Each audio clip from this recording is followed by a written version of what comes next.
नमस्कार, आप देख रहे हैं हॉर्नबिल टीवी भारत। लोकसभा में यूएस इंडिया ट्रेड डील को लेकर सियासी टकराव और तेज हो गया है। नेता प्रतिपक्ष राहुल गांधी के आरोपों पर केंद्रीय मंत्री पीयूष गोयल ने कड़ा पलटवार किया है। पीयूष गोयल ने कहा कि राहुल गांधी झूठ फैला रहे हैं और बिना तथ्यों के देश को गुमराह कर रहे हैं। उन्होंने स्पष्ट किया कि यूएस इंडिया ट्रेड डील में भारत और विशेष रूप से भारतीय किसानों के हित की पूरी तरह रक्षा की गई है। गोयल के अनुसार किसानों के 90 से 95% उत्पाद, जिनमें डेयरी, पोल्ट्री, चावल, गेहूं, सोयाबीन, मक्का, केला, स्ट्रॉबेरी, चेरी और संतरा, सब्जियां, एथेनॉल, तंबाकू, मीट, दालें, बजरा और रागी शामिल है, इस डील से बाहर रखे गए हैं। उन्होंने कहा है कि जिन वस्तुओं को अमेरिका के लिए खोला गया है वे उत्पाद हैं जिन्हें भारत पहले से आयात करता है और जिनमें भारतीय किसानों को कोई नुकसान नहीं होगा। सरकार ने यह कदम सोची समझी रणनीति के तहत देश के हित में उठाया है। केंद्रीय मंत्री ने कांग्रेस और उसके सहयोगी दलों पर विकास विरोधी राजनीति का आरोप लगाते हुए कहा कि वे देश को तेजी से आगे बढ़ते नहीं देख पा रहे हैं। फिलहाल यूएस इंडिया ट्रेड डील को लेकर संसद के भीतर और बाहर सियासी बयानबाजी जारी है।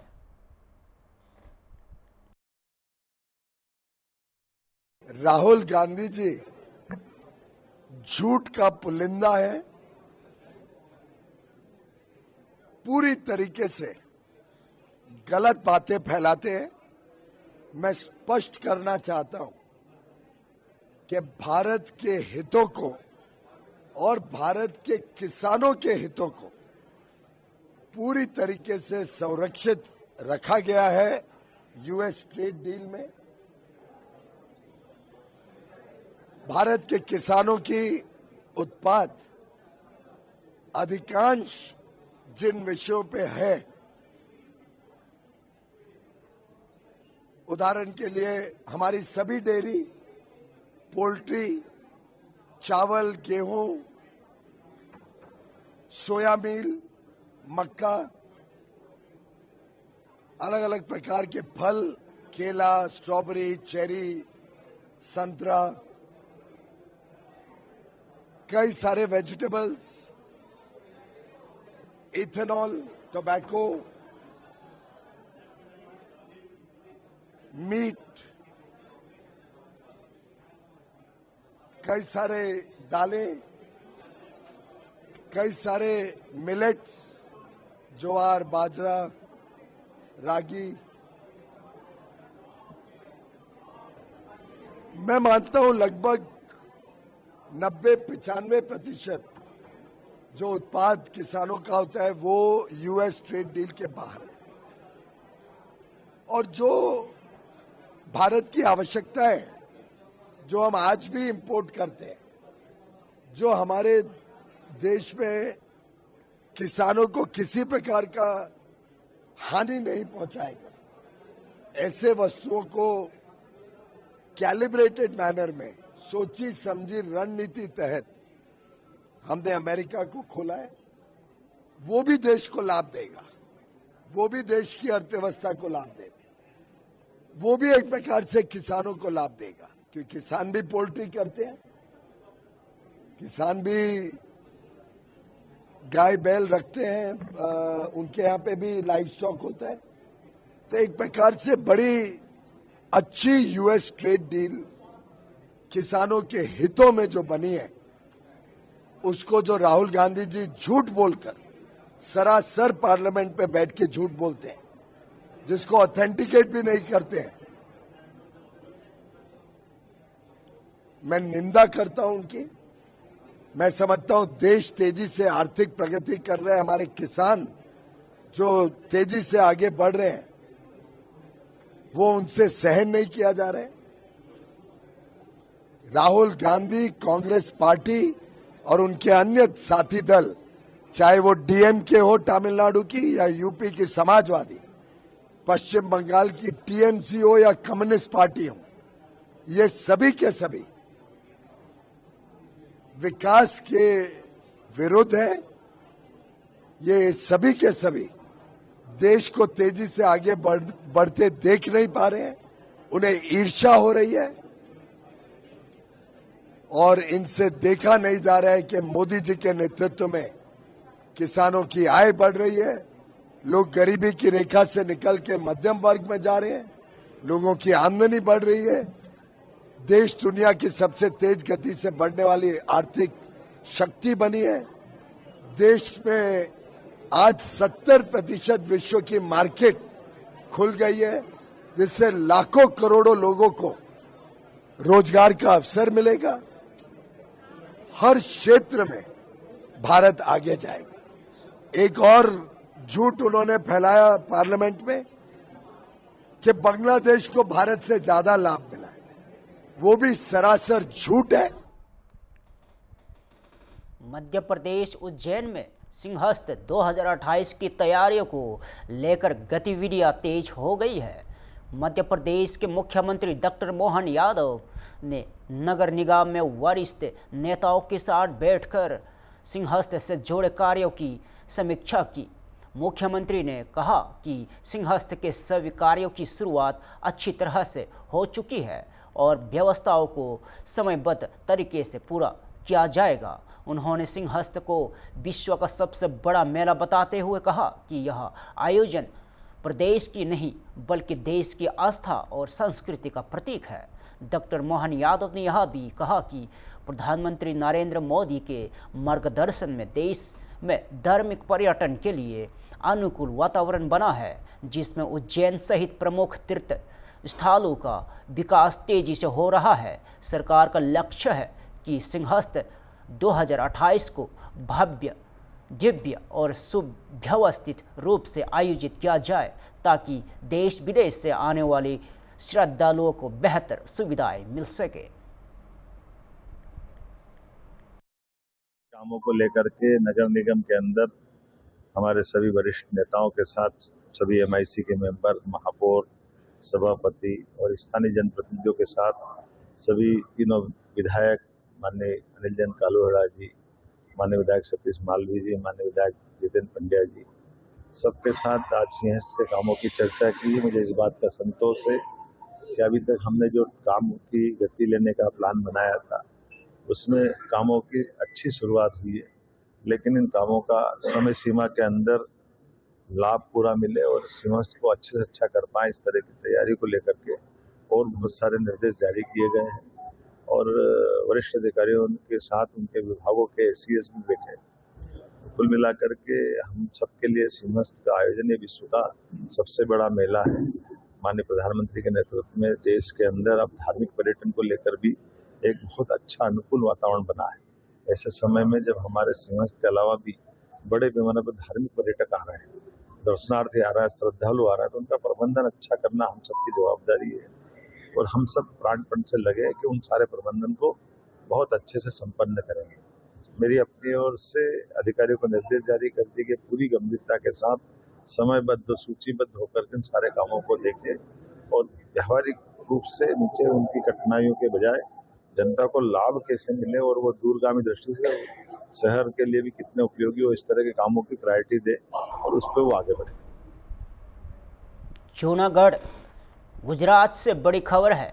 राज्य के उप मुख्यमंत्री हर्ष संघवी ने कहा कि आज हजारों साधु संतों को नगर प्रवेश हुआ है, जो पहले दिन लाखों लोग मेले में शामिल हुए हैं और उप मुख्यमंत्री के मुताबिक आने वाले दिनों में 15 तारीख तक लगभग 25 लाख लोग मेले में भाग लेने की संभावना है। उन्होंने सभी व्यवस्थाओं के लिए सरकार की तारीफ करते हुए कहा कि प्रशासन ने श्रद्धालुओं की सुविधा और सुरक्षा के लिए सभी आवश्यक कदम उठाए हैं। हर्ष संघवी ने यह भी कहा कि यह मेले का आयोजन धार्मिक आस्था और सांस्कृतिक धरोहर के साथ साथ पर्यटन और स्थानीय अर्थव्यवस्था के लिए भी महत्वपूर्ण है और सरकार ने सुरक्षा, स्वास्थ्य और यातायात जैसी व्यवस्थाओं को सुव्यवस्थित किया है ताकि आने वाले श्रद्धालुओं का अनुभव सुरक्षित और सुगम हो। गुजरात की पवित्र गिरनार की तलेटी पे महाशिवरात्रि मेले की शुरुआत पूरे भवनाथ में एक ही सुर के साथ हजारों साधु संतों का आज नगर प्रवेश हुआ। भवनाथ बेड़ा पार करेंगे ओ साधु चले चलो गिरनार। ओम नमः शिवाय के नारों के साथ आज हजारों साधुओं के साथ हम सबको भवनाथ में नगर प्रवेश के इस महोत्सव में खास तौर से उपस्थित रहने का अवसर प्राप्त हुआ। इस साल पहले ही दिन लाखों लोग महाशिवरात्रि के ये भवनाथ मेले में जुड़े हुए हैं। आने वाले 15 तारीख तक करीबन 20 से 25 लाख लोग ये मेले में यहाँ पे भवनाथ के दर्शन के लिए आएंगे। प्रशासन के द्वारा सभी प्रकार की व्यवस्थाओं के लिए पिछले कई दिनों से हमारे 2 सीनियर मंत्री एवं पूरा प्रशासन ये व्यवस्थाओं के लिए यहाँ पे लगा हुआ है। मैं खास तौर पे सभी भावी भक्तों को विनती करता हूँ कि आप सब जब भवनाथ दर्शन के लिए पधारें, आप अपने समयसर और खास तौर पे चलने की व्यवस्थाओं के लिए बीच में भंडारे से लेके अलग अलग सभी व्यवस्थाएं की गई है। सभी बुजुर्गों के लिए सरकार द्वारा जो बसेस है वो भी लगाई गई है। सभी प्रकार की व्यवस्थाओं के लिए मैं प्रशासन को बहुत बहुत अभिनंदन देता हूँ। सभी साधु संतों के आशीर्वाद से ये मेले में यह साल बहुत ही बड़े पैमाने में इंतजाम किए गए हैं। आज खास तौर पे आप देख सकते हो, आज तक का सबसे बड़ा मेला और सबसे बड़ी महाशिवरात्रि की खास तौर पे यहाँ पे ये वक्त व्यवस्था की गई है। इसके लिए भी मैं प्रशासन एवं सभी साधु संतों का बहुत बहुत आभार। लोकसभा में नेता प्रतिपक्ष राहुल गांधी के बयान पर सियासी घमासान तेज हो गया है। भारतीय जनता पार्टी के सांसद जगदम्बिका पाल ने राहुल गांधी पर तीखा हमला बोला है। जगदम्बिका पाल ने कहा कि नेता प्रतिपक्ष जैसे पद बैठे व्यक्ति को अपनी भाषा की मर्यादा का ध्यान रखना चाहिए। उन्होंने आरोप लगाया कि बिना तथ्यों के देश को गुमराह करना उचित नहीं है। पाल ने कहा कि वित्त मंत्री पहले ही सदन में सभी सवालों का जवाब दे चुकी है और यहाँ सच्चाई है कि भारत की अर्थव्यवस्था दुनिया में सबसे तेज़ी से बढ़ रही है। उन्होंने दावा किया कि महंगाई में कमी आई है और भारत दुनिया की चौथी सबसे बड़ी अर्थव्यवस्था बन चुका है और उन्होंने विपक्ष से मांग की है कि यदि इन उपलब्धियों को गलत बयान जा रहा है तो उसके ठोस सबूत पेश किए जाए। जगदम्बिका पाल ने राहुल गांधी के बयान पर तीखी टिप्पणी करते हुए कहा कि यह नेता प्रतिपक्ष का भाषण नहीं बल्कि गैर जिम्मेदाराना बयानबाजी। फिलहाल संसद के भीतर बयानबाजी का दौर जारी है और सत्ता विपक्ष आमने सामने है।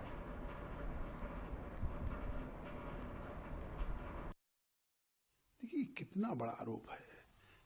नेता प्रतिपक्ष हैं, उन्हें अपने शब्दों की भाषा की मर्यादा का ज्ञान होना चाहिए। अगर यह आरोप लगाना तो क्या इस पार्लियामेंट्री डेमोक्रेसी में ये जिस तरह का आरोप लगा रहे हैं, देश की जनता उन्हें जनादेश दे रही है। तो उसका निर्मला सीतारमण जी ने जवाब दिया कि 2013 में जब एक WTO में जो एग्रीमेंट किया जिसमें हमारा मक्का, जिसमें हमारे किसानों के अनाज की स्थिति थी और ये था कि राशन की दुकानें बंद हो जाएंगी, किसी को फ्री राशन नहीं मिलेगा। 2017 में उसको मोदी जी ने उस फैसले को बदला है। तो फिर क्या हुआ? उस समय कांग्रेस गवर्नमेंट ने क्या अपनी अस्मिता को गिरवी रख दिया था या सरेंडर कर दिया था या देश में दिया था? या फिर सरमल शेख में जो फैसला कांग्रेस यूपी की सरकार ने लिया था? तो इस तरह से वो सदन में नेता प्रतिपक्ष हैं, कम से कम सरकार की चाहे जितनी आलोचना करें, लेकिन जिस तरह का आरोप लगाना, जिस तरह क्या मतलब बिना किसी तथ्यों के देश को गुमराह करना, और मुझे लगता है कि कल भी जिस तरीके से कह रहे थे उसका निर्मला सीतारमण ने जवाब दिया है, और मुझे लगता है कि इसमें क्या सच्चाई नहीं कि बजट की स्पीच थी, क्या ये सच्चाई नहीं कि India is becoming one of the fastest growing economy at the rate of 7.2%, fiscal deficit 4.3% हुआ, जो मतलब इन्फ्लेशन 10% से ऊपर रहता था, डबल डिजिट में, आज 1.7%, महंगाई कम हुई है, दुनिया में चौथी अर्थव्यवस्था बन चुकी है। ये सच्चाई को अगर वो किसी सबूत के आधार पे कहे नहीं ये नहीं है उपलब्धियां, तो इस पे कह नहीं सकते। देश की उपलब्धियों का ब्यौरा तो दुनिया के सामने है कि भारत ने कोविड के बावजूद जिस तरह से अपनी अर्थव्यवस्था को दुनिया में 11वें पायदान से चौथे पायदान पर लेके आए। तो अब अगर वो नहीं है तो इस तरह से केवल भारत को बेच दिया या किसी तरह से मतलब कुछ डर गए मोदी जी आंख नहीं मिला सकते, तो मुझे लगता है एक नेता प्रतिपक्ष का ये भाषण है, ये तो सड़क के किसी मतलब मवाली का भाषण हो सकता। उत्तर प्रदेश की योगी सरकार ने बुधवार को वित्तीय वर्ष 2026-27 का ऐतिहासिक बजट पेश किया है। यह योगी सरकार का लगातार 10वां बजट है, जो अपने आप में एक रिकॉर्ड माना जा रहा है। पहली बार प्रदेश में किसी सरकार ने अपने कार्यकाल में 10वां बजट पेश किया है। सरकार का दावा है कि पिछले 9 वर्षों के कार्यकाल में कोई नया टैक्स नहीं लगाया गया है। बजट में विभिन्न क्षेत्रों, इंफ्रास्ट्रक्चर, शिक्षा, स्वास्थ्य, कृषि, युवाओं और महिलाओं के कल्याण के लिए अनेक प्रावधान किए गए हैं। मुख्यमंत्री योगी आदित्यनाथ के मार्गदर्शन में प्रदेश के स्वर्णिम विकास की दिशा में इस बजट को अहम कदम बताया जा रहा है। सरकार का लक्ष्य उत्तर प्रदेश को उत्तम प्रदेश बनाना है और वर्ष 2047 तक भारत को विकसित राष्ट्र बनाने में सबसे बड़ा योगदान देना है। इस बजट में विकास योजनाओं, निवेश प्रोत्साहन, रोजगार सृजन और बुनियादी सुविधाओं के विस्तार को विशेष जोर दिया गया है। तो आइए और जानते हैं विस्तार से।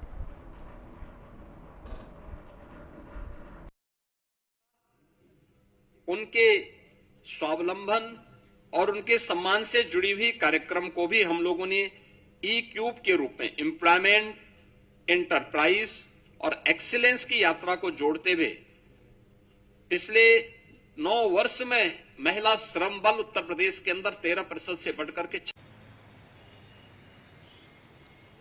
नमस्कार दोस्तों, मैं शिव कृपाल मिश्रा और आप देख रहे हैं हॉर्नबिल टीवी। जैसा कि आपको पता है, उत्तर प्रदेश सरकार ने आज अपना बजट पेश कर दिया। कई मायनों में यह आज का बजट ऐतिहासिक रहा। अगर इनके ऐतिहासिक बजट के संबंध में चर्चा करें तो सबसे पहले हम आपको बताते चले कि यह पहली बार उत्तर प्रदेश में हुआ है कि जब कोई एक सरकार का मुख्यमंत्री रहते हुए अपने ही शासनकाल में 10वां बजट पेश किया हो।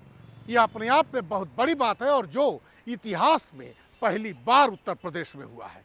दूसरी इसकी सबसे बड़ी बात है कि यह बजट 9,12,696.35 करोड़ का है, यानी कह सकते हैं कि लगभग 9,13,000 करोड़ का यह बजट रहा।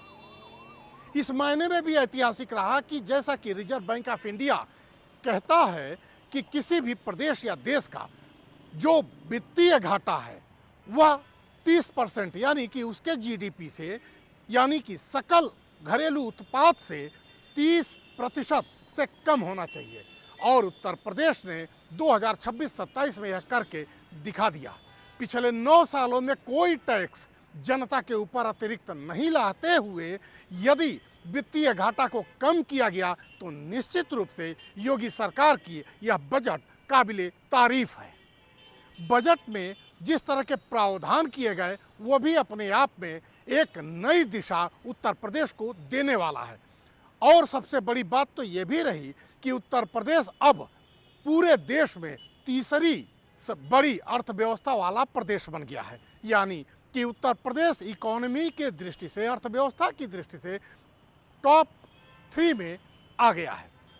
इतना ही नहीं, इस बजट को अगर हम पूर्ण रूप से देखें तो यह दरअसल जो प्रतिबिंब दिखता है, जैसा कि उत्तर प्रदेश के मुखिया योगी आदित्यनाथ ने भी कहा कि सुरक्षित नारी, सक्षम युवा और खुशहाल किसान, कुल मिलाकर इस बजट को इन 3 धुरी पर रखा गया, यह सोचते हुए कि आने वाले समय में जो 1 ट्रिलियन की अर्थव्यवस्था के सपना योगी सरकार देख रही है, उसको हम कैसे पूरा करें 2027 तक।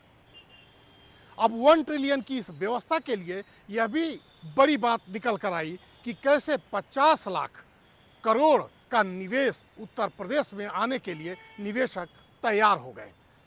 उत्तर प्रदेश के मुखिया जब प्रेस कॉन्फ्रेंस कर रहे थे और उनकी बातें हम सबके समक्ष आ रही थी, तो निश्चित रूप से यदि उनकी प्रेस कॉन्फ्रेंस में कही गई बातों को ध्यान दें तो हम पाते हैं कि उत्तर प्रदेश का जो यह बजट है, आने वाले समय में उत्तर प्रदेश को निश्चित ही उत्तम प्रदेश बनाने में कारगर साबित होगा। इस बार यानी कि 2026 के इस बजट में जो प्रावधान किए गए हैं, उसमें चाहे युवा हो, चाहे नारी हो, चाहे बच्चे हों, चाहे स्वास्थ्य हो, चाहे सड़क हो, चाहे सड़क सुरक्षा हो, चाहे उच्च शिक्षा हो, चाहे प्राइमरी शिक्षा हो, चाहे माध्यमिक शिक्षा हो, इन सब बातों को दृष्टिगत रखते हुए इस बजट में सभी के लिए प्रावधान किए गए हैं। उच्च शिक्षा में तो एक कदम आगे बढ़कर यह सरकार ने ऐसी व्यवस्था की है कि अगर उच्च शिक्षा में पढ़ रही बेटियां अगर अच्छे मार्क्स, अच्छे अंक हासिल करती हैं, तो उनके लिए न केवल स्मार्टफोन दिया जाएगा बल्कि उनको स्कूटी भी दिया जाएगा। यह अपने आप में काबिले तारीफ है। इससे निश्चित रूप से उन बेटियों में एक जागरूकता आएगी और उनको भी लगेगा कि उनके लिए सरकार कुछ सोच रही है, जिससे कि नारियों में यानी महिलाओं में शिक्षा का स्तर पहले से ज़्यादा गुणवत्ता रूप लिए आगे बढ़ेगा। कुल मिलाकर अगर इस बजट की बात करें तो एक तरह से हाई पोटेंशियल वाला ये बजट है, और इस बजट में सबसे ज़्यादा जिसको फोकस किया गया है वह है नए ज़माने के साथ यानी AI डिजिटल के रूप में इस बजट को भी हम देख सकते हैं। कैसे मुख्यमंत्री ने इस बार सुरक्षित नारी, सक्षम युवा और खुशहाल किसान को प्रतिबिंबित करते हुए इस बजट को आगे बढ़ाया है, उसमें कैसे उन्होंने डिजिटल और AI तकनीक के सहारे किसानों, युवाओं, नारियों और एम्प्लॉयमेंट के लिए रास्ते खोले हैं, उनके लिए सुनहरे भविष्य की एक सपना देखा है। आने वाले समय में यह बजट निश्चित ही उत्तर प्रदेश को उत्तम प्रदेश बनाएगी। तब तक के लिए धन्यवाद। देखते रहिए हॉर्नबिल टीवी। फिलहाल के लिए इतना ही। ताज़ा खबर देखते रहिए हॉर्नबिल टीवी भारत।